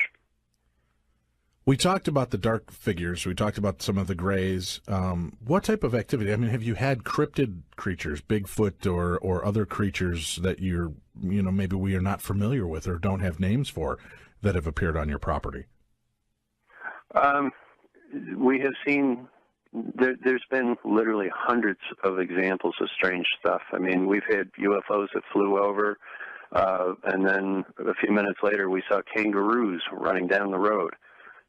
So I don't know how that one works, but it's pretty strange. I'm thinking maybe some kangaroos got abducted over in Australia, and they figured that Arizona, where we are, is kind of like, Australia, so they let them out or something. I don't know. I mean, there's just lots of weird stuff. We never, it's every single month there's something new. Years ago we had what looked like a power storm. We had a real bad power failure, and then we had what looked like two Roman soldiers walking directly through the house, one with a Roman sword in his belt, another one with a big spear, and it was like in black and white, like a movie. It just literally, here we are, my wife and I are sitting in the sofa. It's totally black in the house because of the power failure. We hadn't even had a chance to reach for a flashlight, and the next thing you know, you see these two guys just walking through the house, and they had no consciousness that we were there. We just saw this like it was like a black and white movie being, shined in the living room, only in 3D. And they went in one wall. They came in from the back wall. In the back of the house, they walked through talking. You could see, trees and like literally, it was just like a movie of seeing images from another time in another place. It's just bizarre. And could you hear anything, or was it just a visual? No, it was visual, and we could hear voices. I mean, literally, it was just like a new reality superimposed in our reality. But they had no understanding of where they were other than where they were. It's not like they were experiencing anything strange. Wherever they were doing their thing, they were in their time, and they were experiencing exactly what they expected to experience. We were just the ones that had a chance to see them in our living room doing it. They literally just walked right through the wall and just disappeared. And I know earlier you told me that there was a tragedy that happened there with one of the children that lived in the location prior to you having committed suicide. Was there ever any ghost-like activity that took place at the house that would lead you to believe that that energy or that spirit might still linger as well? Yes, and honestly, we still are having problems with that. We have food that disappears. We have, personal items that they're there 1 second and all of a sudden they're gone. And then, I get pretty upset when that happens because usually it's like car keys or a wedding ring or a wallet or something like that. And, if I bitch hard enough, all of a sudden within a few minutes, it'll just literally just drop right out of the air and fall on the ground. Would you say that there is activity that takes place there still on a daily basis? I don't know if I would say daily, but I would say every few days. Usually it comes in little batches, particularly annoying. I mean, in the summertime, there's been times I'd be sitting there watching a movie or something, and a water bottle on a table nearby will lift up, 7 or 8 inches and just rotate in the air right next to the sofa where I'm sitting. And it didn't happen just once. It's happened, many times. And my wife will just sit there and look at it, and I'll look at it. And it's almost as if they're saying, hey, we're here. We want you to know that we're here. We've had dogs picked up and literally floated across the room and then set down on the other side. Just lots of, small examples like that. But you no longer feel the kind of threat or impending malevolence that you felt in the past? No, not as much as we used to. I mean, it used to be so thick you could cut it with a knife, but it's now to the point where we still have moments when it gets, pretty energetic. I mean, if my wife and I get in an argument or something, it seems to really suck up the negative energy. And something we've noticed with people, and that is we've had a lot of visitors to the ranch over the years, and some people that maybe are not 100% well-grounded emotionally, it seems to bring the worst out in them, to the point where we've had people that just for no good reason all of a sudden would have a terrible crying fit, or, we've had people that have had terrible anxiety for no good reason, never had a problem with anxiety, and literally, got up in the middle of the night, 2 o'clock in the morning, threw their stuff in their vehicle and just split. And, I mean, literally they were running out of here in their underwear. So it affects, the ranch affects people differently. The energy on the ranch affects people differently. Some people, it seems to make them very animated and very positive and very, just to the point where they act like they've had 1 or 2 cocktails and you can't shut them off. But it's different for different people. Is this something that you would, I know you have investigators come out there all the time. Do you try to keep children or pregnant women or anything like that from entering the property so that I don't happens do to them? that, but fortunately we haven't had that issue. Okay. Certainly if somebody wanted to bring out their kids, I'd probably try to discourage it. I don't think it's a real good idea. We have had, people that have come out for horses that have brought kids with them, and the kids just went off a rail in terms of misbehaving and, not listening to mom, and to the point where she literally just had to put them in the car and take them home because they're out of control. Have you, you were saying earlier that there's been a lot of testing on the energetic properties of or the energetic principles of the property, rather. Have you found that there's high levels of electromagnetic frequency, either coming from the ground or coming from the sky towards the ground? How is that being measured? Well, a couple of different ways. I mean, again, this was more of a sort of people noticed things rather than, they actually said, hey, we're going to test for this specific thing. But when people come to the ranch, they usually use a GPS because it's still out in the middle of nowhere to some extent. And inevitably, they always tell me that their GPS is wrong. It's off by a couple of miles. It's off by 20 minutes. It's off, and we've had people fly over in a plane.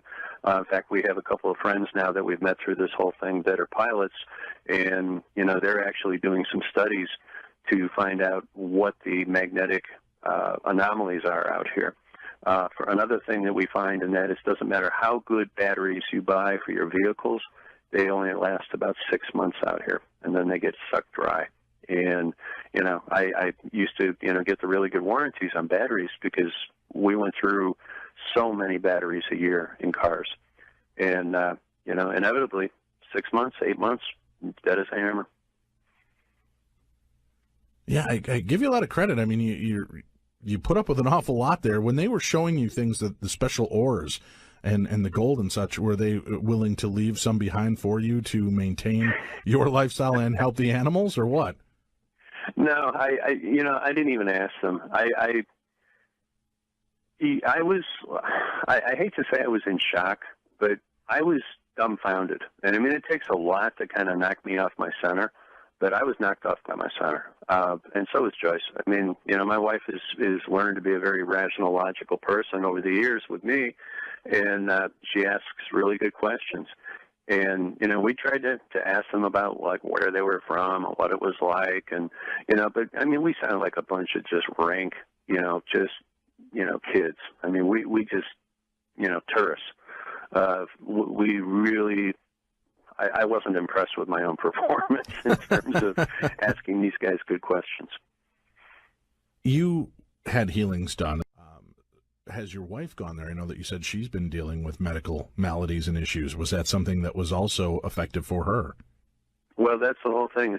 That was my first thing that I wanted from Christopher is that I wanted to get her signed up for healings. And he is doing healings with her, and they seem to be helping. She had, as a result of the diagnosis that she was given, chronic fatigue syndrome to the point where no matter how, I mean, my wife could sleep for 2 days and wake up and go back to sleep again for another, half a day. She never gets enough sleep, and she never feels rested. And she eats perfectly. She takes supplements. Everything that we could do for her to get her healthy, we have tried for years, and it's not really helping much. But since she started working with Chris, she's starting to feel better. Her whole affect, the way that she relates to me, the way that she walks around, she now has a smile on her face, which is, for me, that's like a miracle. And the other thing that's real interesting is I told you about that reunion that we had with these guys, the aliens. They actually said that because I came out and told my story, now they want to come out and tell their story. And that's sort of the big bombshell, and that is they want to go public. And there is a little dissension amongst the group in terms of who gets to tell what and what's going to happen and when they're going to do it and, what that's all going to look like. But it actually looks like they are going to go public. And make it a mass release to the world or just... Yes. Okay. And have they given you any indication of when something like that might take place? No, I was pretty much dumbfounded again by it. These guys have a good habit of kind of knocking me off my center. And, I told them, I said, well, what's that going to look like? Are we going to have like the big news conference? Where are we going to do it from? You're going to have the ships, the whole works. And they said yes to pretty much everything, So there's talk that we're going to do it from the ranch. That they say that the ship would be available, but I don't know when, and I don't know anything about yet what that's going to look like. All I know is that, in person, face-to-face, I was told that this is something that they want to do, that they believe that it's important for the world to understand that, there's many races that have been here for eons, and that, they want to be part of doing something better. This whole ascension, like I wrote in the book, that's about changing the world to a better place. That's about using better technology. That's about cleaning up the world. That's about creating better relations, not only between all of us as humans, but between different races. And so, sounds really good. I don't know if it's going to, I don't know if anything's going to come out of it, but, they're expressing to me that they have this desire to move forward with it. And, we'll just see what it looks like over time. I'll be more than happy to put out a press release, when it's time. Well, I know for 10 years we've been doing the show, now into our 11th year, and quite a few people have come forward saying things like this, that it's, that these beings seem to want to come forward and make this known, but nothing ever happens. Does it ever get frustrating for you, feeling like,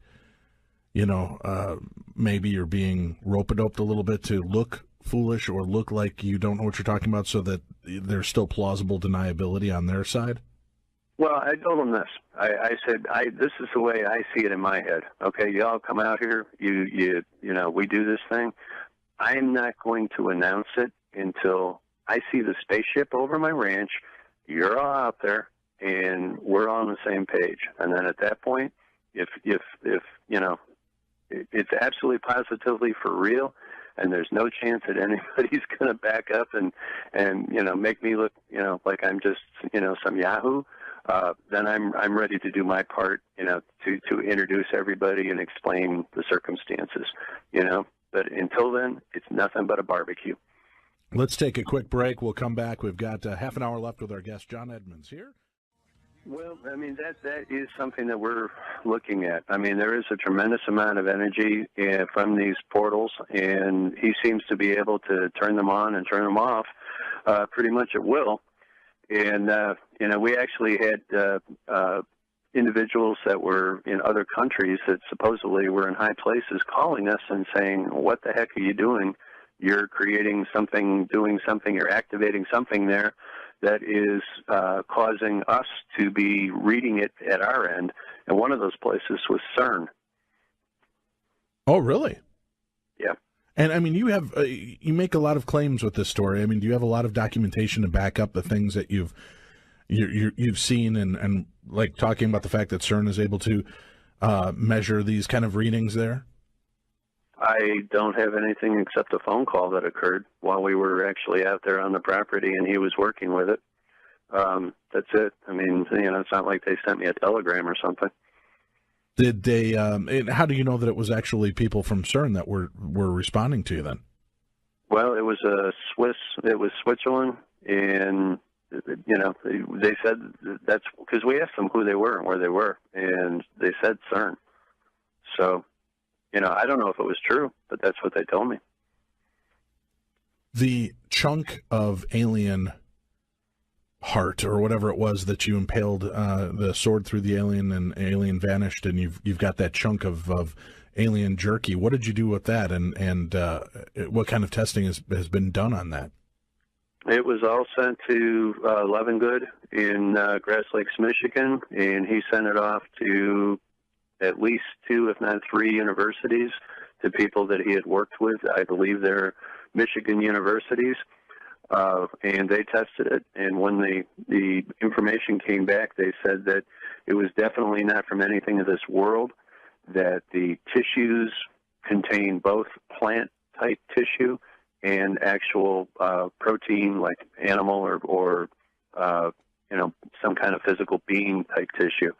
And they said they'd never seen anything like that because it had hemoglobin that was actually also attached to the plant matter. And they said those two things just don't go together. It would seem, and do you have, were you able to obtain those records from the facilities that tested those pieces? I was not. Before we could get anything like that directly, all we have is the information that was written by Dr. Levengood and by his assistant. And it was written in a report, and in that report they actually sent us micrographs of the actual tissue samples being tested and the evidence, and that's all on the website. They say, Dr. Levengood it told me straight out, he goes, John, you've got the smoking gun. He says, you have absolute proof that alien life is here on Earth. You have this. Why is this not being more widespread? Why didn't Levengood bring this out to the mainstream and the public? Why haven't we been talking about this on, 2020, 60 Minutes, whatever, to get this out there? Well, nobody's come to me and asked me, but, I only just started telling about all this because of the fact that a friend of mine from Hawaii, Tommy Hawksblood, who's been in the UFO community for most of his life working, he just kept calling me every single day, literally once or twice a day, and saying, John, you got to tell your story. You got to tell your story. And I just kept saying, I don't know. I don't want to deal with all the fallout from it. I just want to sell the ranch and move on and, do something completely different. And hopefully this stuff won't somehow or another rub off on me, and I'll be able to go and have a, semi-normal life with my wife someplace. So eventually he just got me to the point where I said, all right, let's give it a shot and see what happens. I guess I can always change my name and disappear if it blows up on my face. So, that's what we did. Have you had a chance to go in any of the craft and leave our planet? I'm going to tell you this, and that is that's a story that will be told a different day. All right. We'll have to have you back when you're ready to share the rest of the story. I'd be happy to. There's so much attached to this, Dave. I grant you, this is enough to make some people just, kind of pull their hair and walk away and say the guy's full of it. But, we have some pretty good evidence. And, I think, I've been interviewed by, people that were in various different alphabet agencies, and, they never came back and said that we were full of it or I was full of it. So, I know I'm telling the truth, and my wife is telling the truth, and everybody that's experienced it out here with us at one time or another was telling the truth. So it is what it is. People can take it or leave it. If they don't like it, that's cool. It's not going to break my heart or, affect my feelings about it one way or the other. I know what happened.